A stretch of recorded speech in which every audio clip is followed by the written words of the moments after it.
Welcome student. আজকে আমি আলোচনা করব পলিটিক্যাল সায়েন্স বা রাষ্ট্রবিজ্ঞান এই বিষয়টির গুরুত্ব কতটা। আমরা সাধারণভাবে মনে করি যে এই বিষয়টির গুরুত্ব কম। সেই কারণেই বর্তমানে এবং অতীতেও রাষ্ট্রবিজ্ঞান নিয়ে পড়াশোনা না করে এডুকেশন, ইতিহাস, বাংলা, ফিলোসফি, জিওগ্রাফি,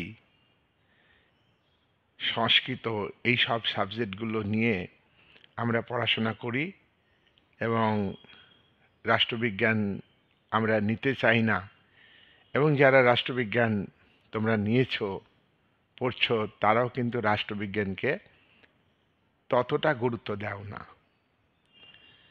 কিন্তু আমার 38 বছরের রাষ্ট্রবিজ্ঞান পড়ানোর অভিজ্ঞতা থেকে আমি বলছি, আমিও দীর্ঘ বছর ধরে রাষ্ট্রবিজ্ঞানের গুরুত্ব, রাষ্ট্রবিজ্ঞানের চাহিদা, বিভিন্ন এক্সামে এই রাষ্ট্রবিজ্ঞান বিষয়ের যে কতটা গুরুত্ব আছে তা উপলব্ধি করতে পারিনি।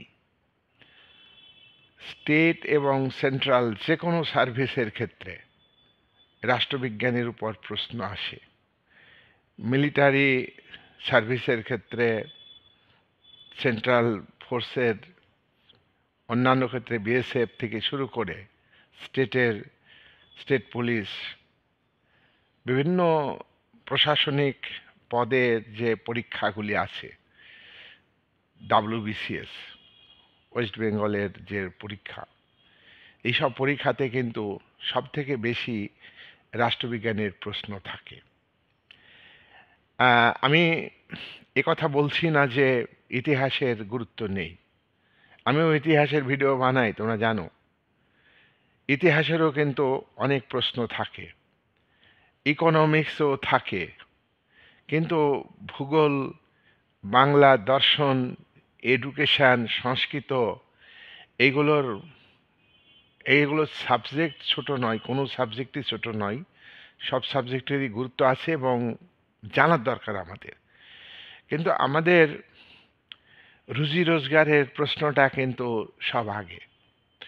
সেই কারণে পলিটিক্যাল সায়েন্সের যে গুরুত্ব, এমনি সাধারণত স্কুলের শিক্ষকরা, এমনকি কলেজের অধ্যাপকরাও কিন্তু পলিটিক্যাল সায়েন্সের গুরুত্বকে মানে তুলে ধরতে পারেন না।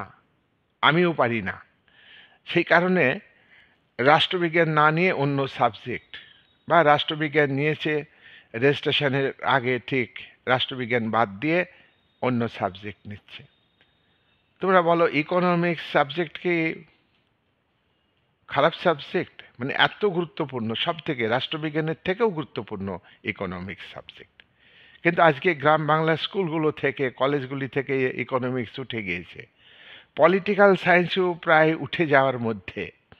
পলিটিক্যাল সায়েন্সের যারা টিচার আছেন, আমার অনেক স্টুডেন্ট আছে, তারা বলে যে স্যার পলিটিক্যাল সায়েন্স আর নিতে চাইছে না, বা যারা নেয় তারা পড়তে চাইছে না। দেখো, পলিটিক্যাল সায়েন্স আপাত দৃষ্টিতে এই যে পলিটিক্যাল সায়েন্সকে মূল্যায়ন করা, বিশ্লেষণ করা, এটা আমাদের ভুল। তখন তুমি যত এক্সাম দেখো, সেই এক্সামগুলিতে পলিটিক্যাল সায়েন্সের কোশ্চেন থাকে। তুমি তাহলে আমরা কেন এই সাবজেক্টটাকে গুরুত্ব দেব না? আর একটা প্রশ্ন হলো যে পলিটিক্যাল সায়েন্সের থিওরি আছে, বিভিন্ন থিওরি আছে, বিভিন্ন বিষয়ে থিওরি আছে। রাষ্ট্রতত্ত্ব আছে, রাষ্ট্রের প্রকৃতি আছে, সার্বভৌম ক্ষমতার তত্ত্ব আছে, সার্বভৌম ক্ষমতার বিভিন্ন তত্ত্ব, উদারনীতিবাদ, গণতন্ত্র, স্বৈরতন্ত্র, ফ্যাসিবাদ, নাৎসিবাদ, এগুলো সব থিওরি। থিওরি দেখো, এমনি জেনারেল থিওরি আছে, এবং ওয়েস্টার্ন পলিটিক্যাল থট তারও থিওরি আছে, ইন্ডিয়ান পলিটিক্যাল থট তারও থিওরি আছে, ইন্টারন্যাশনাল রিলেশনস, আন্তর্জাতিক সম্পর্ক, তারও থিওরি আছে। এগুলো কিন্তু বুঝতে হবে। এগুলো সাধারণত, এবং পলিটিক্যাল সায়েন্সে মার্ক্সবাদ একটা মেজর পোর্শন। প্রত্যেকটা আলোচনার করে আলোচনার শেষে কিন্তু মার্ক্সবাদী দৃষ্টিকোণ থেকে সেই বিষয়টাকে মূল্যায়ন করতে হয়। তাহলে মার্ক্সবাদ দরকার, কিন্তু মার্ক্সবাদ জিনিসটা এতটাই গুরুত্ব কম দিচ্ছে। শিক্ষকরা, কলেজের অধ্যাপকরা এই মার্ক্সবাদটাকে সোভিয়েত ইউনিয়নের পতন হয়েছে, অতএব মার্ক্সবাদ শেষ। ও চীন মার্ক্সবাদ অনুযায়ী চলছে না, চীন ক্যাপিটালিজমের আদর্শগুলিকে গ্রহণ করেছে, তাই মার্ক্সবাদ শেষ। না, এটা ঠিক ধারণা নয়। মার্ক্স যে প্রেক্ষাপটে থিওরি লিখেছে, তার যে তত্ত্ব, একটা বিশাল মতবাদ বিশ্বে, সমস্ত মতবাদের এগেনস্টেই বলা যায় আর কি, এমন একটা মতবাদ। সেই মতবাদটাকে শিখতে হবে না? তাহলে রাষ্ট্রবিজ্ঞান যারা পড়ছি আমরা, আমরা প্রথমেই কিন্তু মার্ক্সবাদকে অবহেলা করি, কিন্তু মার্ক্সবাদকে অবহেলা করলে রাষ্ট্রবিজ্ঞান হবে না। তখন আয়ারের ক্ষেত্রে, আন্তর্জাতিক সম্পর্কের ক্ষেত্রে, সেখানেও মার্ক্সবাদী দৃষ্টিভঙ্গি আছে। মার্ক্সবাদের দৃষ্টিকোণ থেকে আয়ারকে বিশ্লেষণ করা হয়েছে, আন্তর্জাতিক সম্পর্ক, আন্তর্জাতিক রাজনীতি সব বিষয় নিয়ে আলোচনা করা হচ্ছে। তাহলে আমরা কেন এই বিষয়টাকে অবহেলা করব? আজকের আমার মূল বক্তব্য ভিডিওর যে রাষ্ট্রবিজ্ঞানকে বেশি করে গুরুত্ব দিতে হবে। আর যে কোনো এক্সামে তুমি দেখো, কোশ্চেন তোমরা স্টাডি করবে, তোমরা আজকাল ইন্টারনেটের যুগ, তোমরা স্টাডি করছো, হ্যাঁ, পলিটিক্যাল সায়েন্সের প্রশ্ন বেশি থাকছে। আর আমরা বাইরে থেকে বলছি যে এ বোধহয় আমার দ্বারা হবে না। আমি বলছি পলিটিক্যাল সায়েন্স যদি ভালো বোঝা যায়, ইকোনমিক্সের অঙ্ক সাইড আছে, সেগুলো অনেকটা জটিল ঠিকই, হ্যাঁ, কিন্তু ইকোনমিক্সের থিওরিগুলো খুব বাস্তব, রাষ্ট্রবিজ্ঞানেরও কিন্তু থিওরিগুলি বাস্তব। আর রইল কনস্টিটিউশন, এগুলো তো থিওরির অ্যাপ্লিকেশান। থিওরিটা কীভাবে অ্যাপ্লিকেবল হয়েছে সেটা দেখব। ইন্ডিয়ান কনস্টিটিউশন, ইন্ডিয়ান পলিটি, সেখানে সব পরীক্ষায় প্রশ্নে থাকে। তাহলে আমরা কেন পড়ব না? ইন্ডিয়ান কনস্টিটিউশনের ধারা দিয়ে প্রশ্ন হয়। ধারা কি মুখস্থ করতে হবে? না। বেসিক জায়গাগুলো, আমি যে ভিডিওগুলো করি দেখবে যে আমি বেসিক জায়গাগুলো আলোচনা করবার চেষ্টা করি এবং আমি কনসেপ্ট দেওয়ার চেষ্টা করি। প্রত্যেকটা মানে ওয়ার্ডের, প্রত্যেকটা সাবজেক্টের, পলিটিক্যাল সায়েন্সের তুমি যদি বুঝতে পারো তাহলে খুব সোজা, খুবই সোজা। তুমি যদি অ্যারিস্টটল ভালো বুঝো তাহলে তুমি যদি প্লেটো বুঝো ভালো করে, তাহলে অ্যারিস্টটল অনেকটাই বুঝতে পারবে। প্লেটো অ্যারিস্টটলকে বুঝলে রোমান দার্শনিক সিসেরো, সেনিকা, এদের সম্পর্কে আইডিয়া চলে আসবে। হ্যাঁ, আর ইতিহাস একটা মানে বেস কিন্তু পলিটিক্যাল সায়েন্সের। সুতরাং ইতিহাসকে বেস করতে হবে। আর পলিটিক্যাল সায়েন্স আর ইতিহাস আর ইকোনমিক্স, এই যদি কম্বিনেশন কোনো স্টুডেন্টের থাকে, তাহলে তোমার ইউপিএসসি, আইএস, আইপিএস যেসব এক্সামগুলো হয়, সেখানে কিন্তু মানে তার অনেক অ্যাডভান্টেজ থাকবে। হ্যাঁ, ধরো ইউপিএসসি, আইএস, আইপিএস, এই সমস্ত যে এক্সামগুলো হয় খুব গুরুত্বপূর্ণ, যেগুলো ইউপিএসসি অনেক পরীক্ষা আছে, তো সেই পরীক্ষাগুলোতে দেখবা যে সিলেবাসের মানে প্রায় 700-750 মতো মার্কস হলো পলিটিক্যাল সায়েন্সের উপরে আলোচনা। তাহলে একজন পলিটিক্যাল সায়েন্সের স্টুডেন্ট ইউপিএসসিতে যত অ্যাডভান্টেজ পাবে, অন্য সাবজেক্টে তত পাবে না। আর খুব প্র্যাকটিক্যাল সাবজেক্ট, এই যে গোটা পৃথিবী কিভাবে চলছে না চলছে, কোন দেশের পলিটিক্যাল সিস্টেম কী ধরনের, কোন দেশের সংবিধানের কী কী বিষয় আছে, কম্পারেটিভ পলিটিক্স আছে, comparative politics and comparative government, বিভিন্ন দেশের সরকারের সঙ্গে তুলনামূলক আলোচনা রয়েছে। সুতরাং আমরা যারা ল পড়বে তারা কিন্তু পলিটিক্যাল সায়েন্সকে ভালো করে জানতে হবে। ল যদি যারা পড়বে তারা কিন্তু পলিটিক্যাল সায়েন্স ভালো করে পড়লে 11-12, আর যারা নেট ব্যুরো, তাদের সুবিধা হলো যে দেখবে যে পলিটিক্যাল সায়েন্সের খুব ভালো করে শিখেছে এমন স্টুডেন্টের সংখ্যা কম। কিন্তু ওই যে আমি বললাম যে মানে আমরা আগেই ভয় পেয়ে যাই। আমার কিছু স্টুডেন্ট আছে যে নেট কোয়ালিফাই করে জিআরএফ পায়নি বলে তারা আবার নেটে পরীক্ষা দিতে গিয়ে দেখা যাচ্ছে স্কোর কমে যাচ্ছে, পার্সেন্টাইলে কমে যাচ্ছে। তাহলে এটা হবে কেন? সে ইংরেজির ভয়ে, ইংরেজি কিচ্ছু না, ইংরেজি প্রশ্ন পড়া, WH ওয়ার্ড দিয়ে বাক্য গঠন, একটা বেসিক একটা ন্যারেশন, ভয়েস, টেন্স, এগুলো যদি আমরা একটু একটু করে শিখে নিই, আমার মনে হয় আমাদের ওয়েস্ট বেঙ্গলের যারা আমরা বাংলা মিডিয়ামে আছি তারা কিন্তু অনেক চাকরি পেতে পারি। আজকে বিহার, ইউপি, গুজরাট এই সমস্ত স্টেটগুলো থেকে তারা চাকরি বেশি পাচ্ছে, ইউপিএসসিতে বেশি ক্র্যাক করছে। কারণ হচ্ছে তারা পলিটিক্যাল সায়েন্সটাকে ভালো করে পড়ছে। তুমি মানে ধরো ফরেন সার্ভিসের ক্ষেত্রে যারা অ্যাম্বাসেডর হচ্ছে তারা তো পলিটিক্যাল সায়েন্সের। অল ইন্ডিয়া দেখবে যে শুভ্রা রঞ্জন আছে, আইএস, উনি কোচিং দেন, সেখানে যার যে ভিডিওগুলো দেখবে এগুলো মানে বিশেষ ইম্পর্ট্যান্ট আছে। খান স্যারের ভিডিও আছে, এগুলো দেখবে, এগুলো দেখবে। আমার ভিডিও দেখবে মানে কি অন্য ভিডিও দেখবে তা নয়।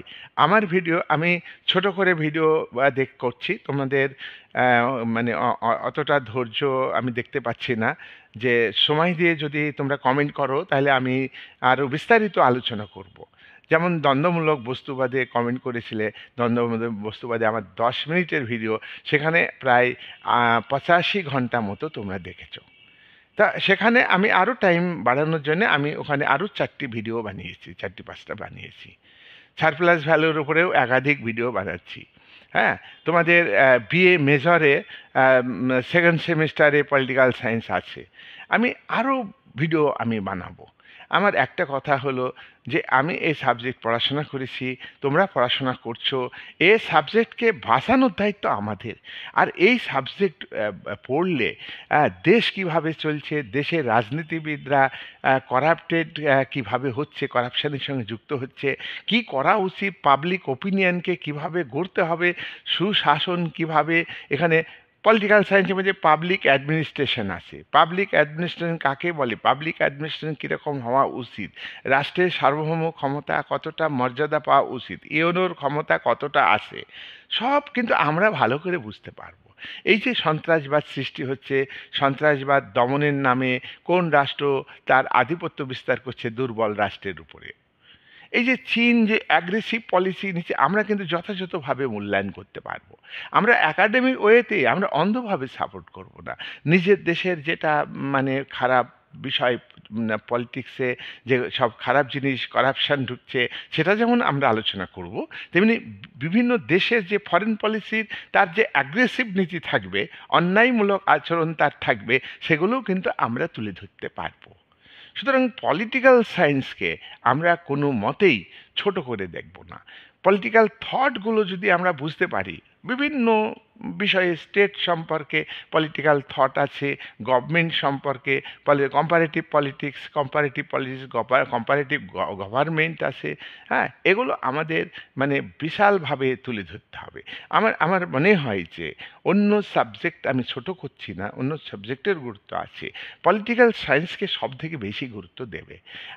আমি দেখেছি যে পলিটিক্যাল সায়েন্সে যারা বেশি গুরুত্ব দিয়ে পড়ছে, এখানে একটু যারা এনসিইআরটি সিলেবাস পড়ে, তোমার তোমার সিবিএসসি সিলেবাস পড়ে, এখন আমাদের বেঙ্গলের সিলেবাস কিন্তু অল ইন্ডিয়া ধাঁচে তৈরি হয়ে গেছে।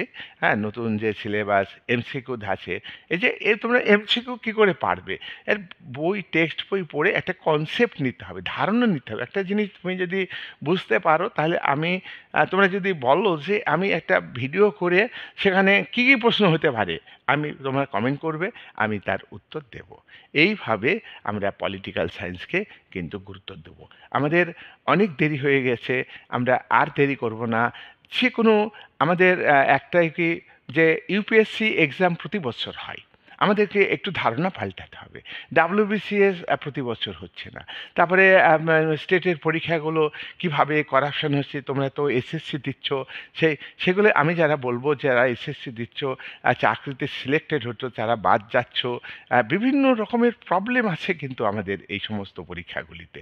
সুতরাং তোমরা ইউপিএসসি এক্সাম প্রতি বছর হয়, প্রতি বছরে চাকরি হয়, সিজিএল হয়, সেখানে পলিটিক্যাল সায়েন্সটা কিন্তু দেখবে একটা একটা একটা কি বলবো, একটা বেশ অ্যামাউন্ট, হিউজ নাম্বারের কোশ্চেন পলিটিক্যাল সায়েন্সে আছে।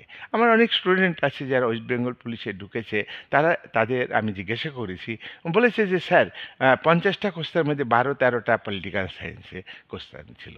তাহলে পলিটিক্যাল সায়েন্স, আমি তো আমার চ্যানেল হলো এই হিস্ট্রির উপরে আছে, আমি হিস্ট্রিও কিন্তু আনতাবড়ি পড়াই না, একদম মডার্ন হিস্ট্রিটা পড়াই, এবং আমার বহু এক্সপিরিয়েন্স আছে, আমার বইও আছে, এবং এখন তো ইন্টারনেটকে মানে ইন্টারনেটের সাহায্য নিতে হচ্ছে। আর একটা কথা বলি যে বাংলা আমি ভিডিও করি, আমি হিন্দিতে করতে পারলে খুব ভালো হতো বা ইংলিশে, সেটা করতে পারি না। তা সেজন্যে আমার এর পরিধিটা বাড়ছে কম।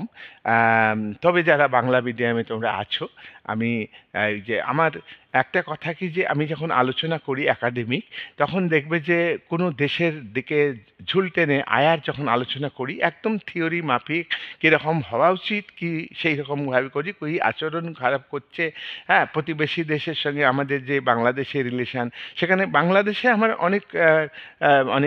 অনেক স্টুডেন্ট আমার ভিডিও দেখছে।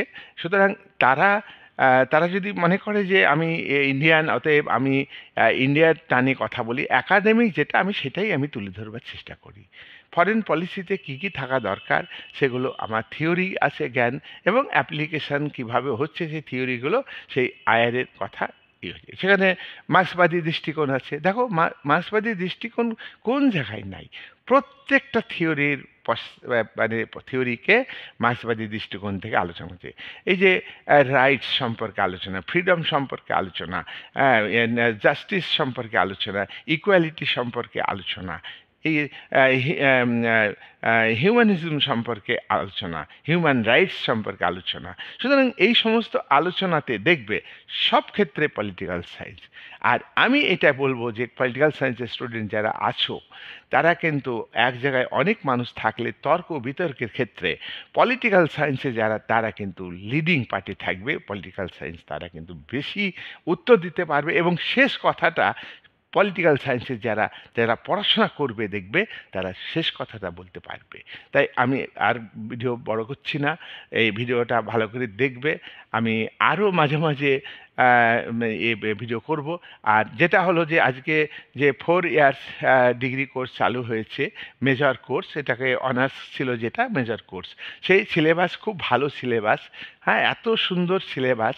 আমি একটা কথা বলি, যারা নেটে বসতো পলিটিক্যাল সায়েন্স অনার্স MA করে, তাদের উদ্দেশ্যে আমি বলছি যে 11 ভালো করে শিখবে। 11 যত থিওরি আছে সব কিছু বুঝে নিতে হবে। ওই যে ন্যাশনালিজম আছে, নেশান আছে, পিপুল আছে, ন্যাশনালিটি আছে, স্টেট থিওরি আছে, পলিটিক্স আছে, পলিটিক্যাল সায়েন্স আছে, পলিটিক্স আছে, স্টেটের বৈশিষ্ট্য আছে, স্টেটের উদ্ভব আছে, তারপরে সভরেন্টি আছে, তারপরে গ্লোবালাইজেশন আছে। এগুলো সব থিওরিতে আছে, থিওরিতে আছে। আর মার্কসিজমের উপরে বিভিন্ন থিওরি আছে। মার্ক্সের 6টা সূত্র: দ্বন্দ্বমূলক বস্তুবাদ, ঐতিহাসিক বস্তুবাদ, উদ্বৃত্তমূল্যের তত্ত্ব, শ্রেণী ও শ্রেণী সংগ্রামের তত্ত্ব, এসবের আমার আলাদা আলাদা ভিডিও আছে। প্রত্যেকটার ভিডিও আবার আছে। আমি আরও ভিডিও করব। আমার ভিডিও প্রায় 750-র উপরে হয়ে গেছে। তোমরা গুরুত্ব দিয়ে শোনো, আর বিভ্রান্ত হবে না। আর একটা কথা আমি বলে দিচ্ছি, যারা পলিটিক্যাল সায়েন্স নিয়ে পড়তো, রাস্তাঘাটে, বাসে, ট্রেনে তুমি পড়ছো, সবাই বলে পলিটিক্যাল সায়েন্স পড়ে কি করবে? একদম ফালতু কথা। কোন সাবজেক্ট পড়ে চাকরি হবে? কোনো সাবজেক্ট পড়ে চাকরি পাচ্ছে? আবারও কিন্তু সব সাবজেক্টেই চাকরি পাচ্ছে। আমি বলতে চাইছি যে পলিটিক্যাল সায়েন্স পড়লে অনেক কোশ্চেন কমন পাবে। এখানে অনেক ইন্ডিয়ান কনস্টিটিউশনের উপরে প্রশ্ন হবে। যত অ্যাডমিনিস্ট্রেটিভ সার্ভিস রয়েছে, ইউপিএসসি, CGL, সমস্ত ক্ষেত্রে কিন্তু পলিটিক্যাল সায়েন্স আছে, থাকবে। ইকোনমিক্স থাকবে, দরকার হলে আমরা ইকোনমিক্স আমরা নিজেরাই পড়ে নেব। হ্যাঁ, আর হিস্ট্রিও আমরা পড়তে পারবো, এবং হিস্ট্রিও কিন্তু এখন অনেক থিওরি আছে, হিস্ট্রি আগের মতো নেই। হ্যাঁ, হিস্ট্রিতেও অনেক থিওরি আছে যেগুলো পলিটিক্যাল সায়েন্সের সঙ্গে রিলেটেড। যেমন ইতিহাসে উপনিবেশবাদ কাকে বলে পড়তে হয়, আমাদেরও উপনিবেশবাদ কাকে বলে পড়তে হয় পলিটিক্যাল সায়েন্সে। হিস্ট্রিতে নয়া উপনিবেশবাদ কাকে বলে পড়তে হয়, আমাদেরও পড়তে হয়। হিস্ট্রিতে সাম্রাজ্যবাদ কাকে বলে সেটা পড়তে হয়, নয়া সাম্রাজ্যবাদ সেটা পড়তে হয়। আমাদেরও সাম্রাজ্যবাদ নয়, তবে আমাদের কি হিস্ট্রি যেখানে শেষ হয় আমাদের সেখান থেকেও কিছু শুরু করতে হয় এবং আজকের দিন পর্যন্ত আমাদের জানতে হয়। আরেকটা কথা বলি যে ইন্ডিয়ান পলিটিতে যে সমস্তগুলো চেঞ্জ আছে, আইআরের ক্ষেত্রে ইন্টারন্যাশনাল রিলেশনে যেসবগুলো চেঞ্জ আছে, এগুলো আমরা ইন্টারনেট ফলো করব এবং নিজেকে আপডেট করে যাব, বিভিন্ন পেপার পড়ব, পেপার করে ইনফরমেশন জানবো। সুতরাং আমরা একদম পাত্তা দেবো না যে পলিটিক্যাল সায়েন্স পড়ে তুমি কি করবে। তাহলে জিজ্ঞাসা করবে যে যে অন্য কোন সাবজেক্টে চাকরি, অঙ্ক পিএইচডি করে বসে আছে, কেমিস্ট্রি পিএইচডি করে বসে আছে, আমার থেকে বয়সে বেশি পিএইচডি করা বসে আছে। আমি আমি অনেককে দেখাতে পারবো সার্ভিস পাই দিকেও। তার কারণ হচ্ছে তারা স্কুলের মাস্টারি করব। আজকে স্কুলের মাস্টারি ক্ষেত্রে কিন্তু সব পোস্ট কিন্তু ফাঁকা পড়ে আছে, নেওয়া হচ্ছে না। সুতরাং কেন্দ্রীয় যে ইউপিএসসি কিন্তু প্রতি বছর পরীক্ষা হয়, চাকরিতে পোস্ট নেওয়া হয়। এখানে বিহার, উত্তরপ্রদেশ বা বিভিন্ন স্টেটে ছেলেমেয়েরা পড়াশোনা করছে, ইউটিউব কেন্দ্রিক পড়াশোনা করছে, তারা পেরে যাচ্ছে, পাচ্ছে চাকরিটা। আজকে আমরা পাচ্ছি না। আমরা এই জায়গায় স্ট্রং হব। আমার ওয়েস্ট বেঙ্গলের ছেলে মেয়েদের, আমরা যারা বাংলা মিডিয়ামে পড়ি তাদেরকে কিন্তু বিশেষভাবে পলিটিক্যাল সায়েন্স, হিস্ট্রি, ইকোনমিক্স এই তিনটি সাবজেক্টকে সমানভাবে গুরুত্ব দিব। তাহলেই কিন্তু আমরা সার্ভিস। আমার অনেক ছাত্র পিএইচডি করছে, এমএতে বিশাল রেজাল্ট, অনার্সে বিশাল রেজাল্ট। হ্যাঁ, তারা নেট দিতে ভয় পাচ্ছে, ইংলিশটা চর্চা নাই বলে। ইংলিশও তোমরা ফলো করবে। অল ইন্ডিয়া বিভিন্ন সার্ভিসের ক্ষেত্রে যেসব ইউটিউব চ্যানেল আছে, তারা ইংরেজি দেখবে যে খুব সহজ করে পড়ায়, সেসব ভিডিওগুলো দেখবে, গ্রামার শিখবে। একটা প্রাথমিক টেন্স ফেন্সগুলো একটু আগে আমরা শিখতে পারিনি বলে এখন শিখতে পারবো না তা না। আমরা 11 থেকে 12 থেকে বা অনার্স মাস্টার ডিগ্রি আমরা করেছি, তারাও কিন্তু আমরা এখন তাড়াতাড়ি শিখে ফেলবো। এই বলে আজকের আলোচনা আমি এখানে শেষ করলাম।